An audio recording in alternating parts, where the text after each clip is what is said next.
दोस्तों, क्या आपको लगता है कि सिर्फ एक कागज पर साइन कर देने से आम लोगों की जिंदगी में शांति आ जाती है? एक तरफ दुनिया टीवी पर देख रही है कि अमेरिका और ईरान के बीच पाकिस्तान में पीस टॉक्स होने वाली हैं।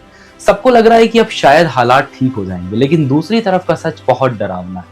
आज मैं आपको बताऊंगा कि कैसे बड़े नेताओं की इस पॉलिटिक्स के बीच हजारों भोले भाले बच्चों की जान दांव पर लगी है।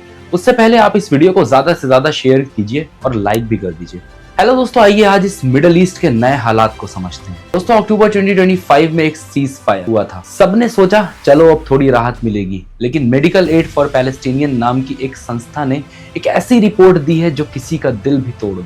सीज फायर होने के इतने महीनों बाद भी इजरायली अथॉरिटीज गाजा के अंदर जीवन बचाने वाली दवाइयां और जरूरी मदद नहीं पहुंचने दे रहे हैं। सोचिए, 18,500 से ज्यादा ऐसे बीमार लोग हैं जिनकी हालत बहुत ही ज्यादा खराब है। इनमें 4,000 छोटे बच्चे शामिल हैं। इन्हें तुरंत गाजा से बाहर ले जाकर इलाज की जरूरत है, लेकिन उनका रास्ता पूरी तरह बंद है। एक तरफ दुनिया शांति की बात कर रही है और दूसरी तरफ अस्पतालों में ये मासूम बच्चे बिना इलाज के तड़प रहे हैं। अब आते हैं इस खेल के दूसरे हिस्से पर। इस हफ्ते एक बहुत अजीब चीज हो रही है। पाकिस्तान, जिसका इजराइल के साथ कोई लेना देना नहीं है, वो एक बहुत बड़ा रोल निभा रहा है। इस्लामाबाद में अमेरिका और ईरान के नेता आमने सामने बैठकर बात कर रहे हैं ताकि एक दो हफ्ते के सीज फायर को पक्का किया जा सके। लेकिन इस पीस टॉक के शुरू होने से ठीक पहले पाकिस्तान के डिफेंस मिनिस्टर ख्वाजा आसिफ ने एक ऐसा ट्वीट कर दिया। उन्होंने इजराइल को इंसानियत के लिए एक कर्स और एक कैंसर बता दिया। वैसे कुछ गलत तो नहीं बोला उन्होंने, यहाँ तक लिख दिया है जिन लोगों ने इस देश को बनाया था उन्हें नर्क में जलना चाहिए। अब इजराइल के प्राइम मिनिस्टर बेंजामिन नेतन्याहू का ऑफिस इस पर बहुत गुस्सा हुआ।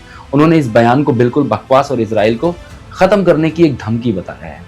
और अब कहानी में आती है सबसे बड़ी कंफ्यूजन। अमेरिका और ईरान ने 2 हफ्ते के सीज फायर पर हाँ तो कर दिए, लेकिन दोनों के बीच एक चीज पर लड़ाई है, लेबनान।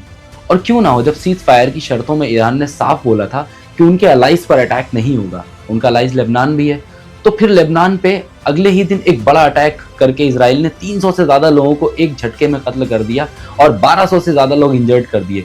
ईरान कह रहा है कि ये शांति समझौता लेबनान पर भी लागू होता है, लेकिन अमेरिका और इजराइल कहते हैं कि नहीं, लेबनान इसमें शामिल नहीं। इसी बात पर ईरान की सेना खत्म अल अंबिया सेंट्रल हेडक्वार्टर्स ने एक बहुत बड़ी धमकी दी है। उन्होंने साफ शब्दों में कहा है कि उनकी सेना पूरी तरह तैयार है और उनकी उंगली अभी भी ट्रिगर पर है। उन्होंने सीधे तौर पर अमेरिका के प्रेसिडेंट डोनाल्ड ट्रंप और इजराइल के प्राइम मिनिस्टर नेतन्याहू को चेतावनी दी है। ईरान का कहना है कि अगर लेबनान पर, खासकर बैरूत इलाकों में उनके लोगों पर हमले नहीं रुके तो उनका जवाब बहुत ही दर्दनाक होगा। उन्होंने ट्रंप और नेतन्याहू को सलाह दी है कि धमकियां देने के बजाय वो अपनी हार के बारे में सोचें।